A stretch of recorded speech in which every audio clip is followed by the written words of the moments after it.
গোপন সংবাদের ভিত্তিতে জানা যায়, সুন্দরবনের কুখ্যাত ডাকাত রাঙা বাহিনীর সদস্যরা সুন্দরবনের শিবছা নদী সংলগ্ন কলাবগী এলাকায় অবস্থান করছে।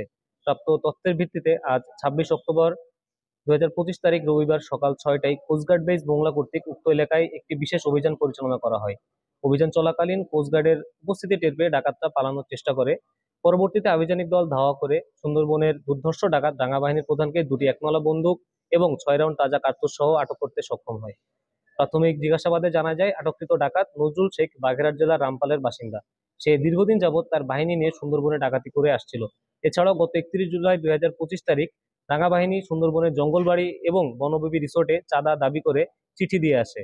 এরপর থেকেই উক্ত বাহিনীকে আটক করার অভিযানে নামে কোস্টগার্ড। উল্লেখ্য, গত 12 সেপ্টেম্বর 2025 তারিখ অস্ত্র ও গোলা বারুদ সহ রাঙা বাহিনীর 2 সদস্যকে আটক করা হয় এবং জিম্মি থাকা 4 জেলেকে উদ্ধার করা হয়। জব্দকৃত অস্ত্র, গোলা বারুদ এবং আটককৃত ডাকাতের পরবর্তী আইনানুগ ব্যবস্থা গ্রহণের কার্যক্রম প্রক্রিয়াধীন রয়েছে।